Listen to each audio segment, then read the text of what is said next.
So today we're going to talk about archetypes. What are archetypes? Why are they important? And how we can use them for our projects. Now, I will say, anytime in the past previous to this, I've had an idea and I'm like, oh, I'm just gonna, do this and do that. I have the vision. I'm gonna make it happen this way. And in reality, sure, you may have the vision, you may have exactly what you want, but how do the characters line up? How does it make sense to the story? And I think that what I'm learning is once you have your initial idea, you then need to sit down and write out, okay, who's in it? How do they correlate? How do they make sense? And I've never done that previous to this. It's always just been, okay, I have this idea, let's make it happen. So, archetypes are essential. This is from the internet, okay? Because you can believe everything that you've seen on the internet. Yeah. I don't know why I just stuck my tongue out like that. That was weird. Anyways, archetypes are essential because they serve as universal subconscious patterns that structure human experience, storytelling, and psychology across cultures.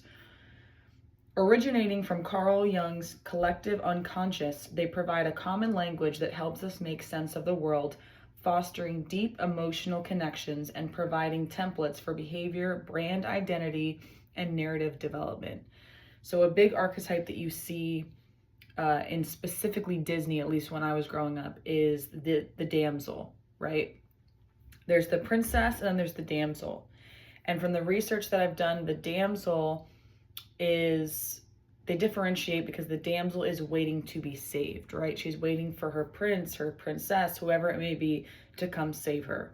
The princess, on the other hand, is of royalty. She is not waiting to be saved. She don't want to be saved, okay? A king may come along or a prince or whoever, but she's already exactly who she is. She doesn't need you to provide anything. She already has everything that she needs to be provided for.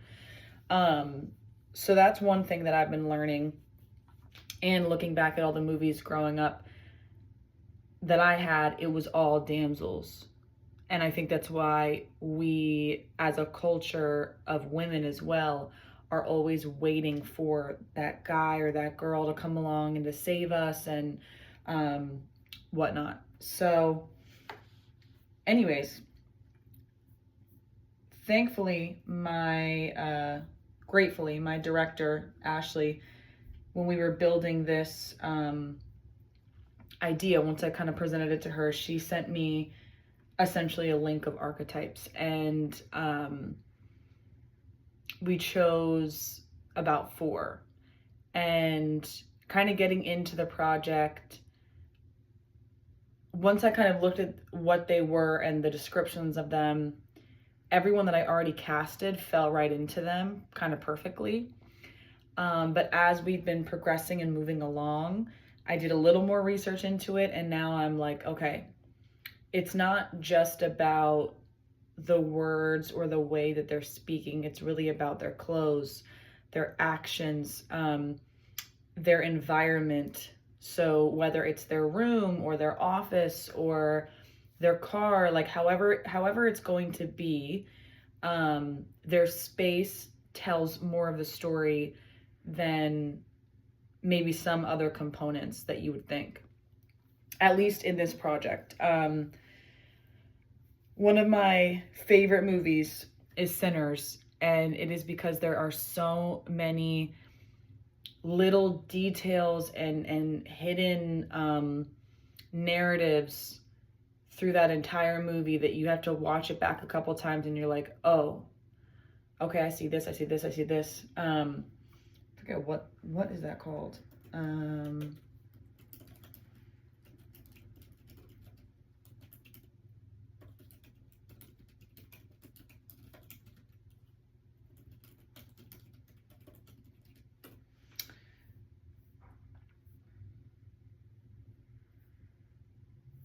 So there's like different types of storytelling, right? Like when you're creating a story, you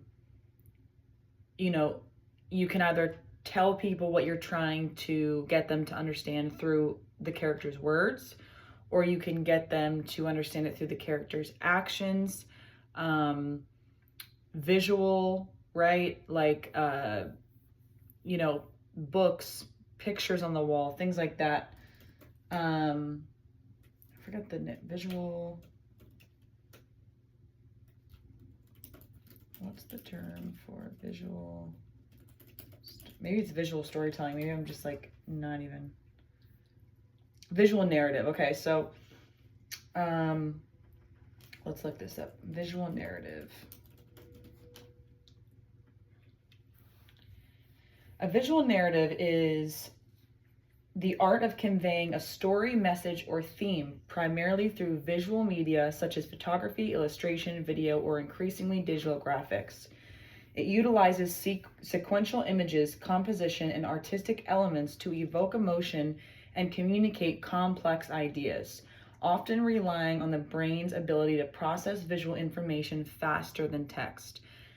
So I think that we obviously live in a visual narrative world with, oh my God, I forgot she was behind me, that scared me. With, you know, social media and everything that we see. So I'm a very visual person. And I think too, growing up in dance and performing my entire life, with dance as performing on stage, you're not speaking, it's all visual narrative. So that's how I feel like I work. And that's why I think too, sometimes it's hard for me to get into the little details of things because I am such a big visual person, that I have to kind of bring myself back down and be like, okay, wait, what am I actually trying to say? What am I actually trying to tell? And some people are going to get it and some people are not. And that's okay. Or it may take a couple times for them to watch it in order to really gauge what you're trying to tell them.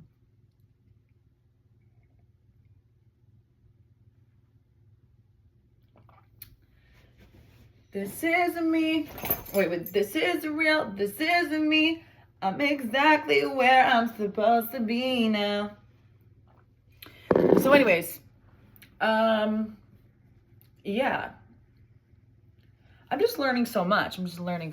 And I'm really focusing on the details of how I want people to understand who these archetypes are. So I'm excited for you guys to see the project fully and for you guys to kind of break it down and see if you can figure out who's who. And doing more research into the archetypes as well, I think that they're not as literal as we take them. The mother archetype, for example, is not as literal of a mother as we take them or as we think. You know, the mother represents nurturing, the mother represents life, the mother represents motherhood, but I don't think motherhood actually means that you have to be a mother, right? I mean, we're mothering these men all the time, honey, okay? And I'm not a mother. So, yeah. But, you know, I think motherhood comes in so many different forms, and that's why these archetypes are really fun to play with, because you can really get into expanding what you think they actually are. So if you are doing a project, I highly suggest that you deep dive into archetypes and you make it your own. It doesn't have to be exactly what you think it needs to be. You can put a twist on it, babe. You're the creator. You are the creative. It doesn't matter. This is for you. So let's do our reading, honey. So today in my daily Al-Anon reading, I have February 20th, that's today. And today's reminder is, I have been affected by a disease of attitudes. When I treat myself with love and approval, I know that I am recovering. So the whole reading today was essentially about how Al-Anon teaches that you can accept other people, but you don't have to accept bad behavior, right? And that also starts from within. You beating yourself up, you talking about yourself negatively.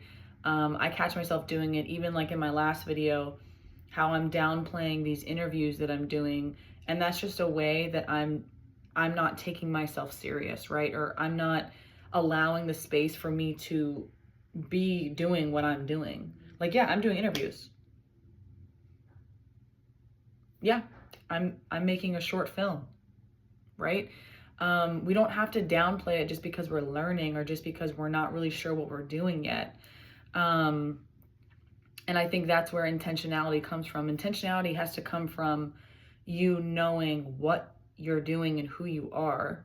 And even if you don't know where you're getting to, it doesn't matter. You just need to know where you're starting from. So that I really like that reading today. Yeah. I went to a open mic last night. My first open mic. And a lot of these men were making jokes about sexual assault, the Epstein files, you know, having sex, doing this, pulling this girl, whatever. And I just kept thinking about this project because, again, I'm like, y'all really think that we don't talk. Y'all really think that we are not sticking together. And there are so many men out there who I adore and love, and many, many, many of my close friends are men. And that's what kind of baffles me is y'all could be the girls. You could be with us, okay? But you have a complex or you're mad for some reason. I don't know. Whatever it may be. And just how many men got up there and spoke so poorly of women in general. I was like, oh wow, this is crazy. So yeah, that's kind of what I wrote about today in my 3 pages, and I'm still kind of processing it a little bit. It wasn't surprising, it was just more like, this is exactly why I'm doing what I'm doing. Because I think that this project is bigger than just girl talk. I think it's a lot bigger than that. I think it's going to be more just unifying. I don't know. Anywho,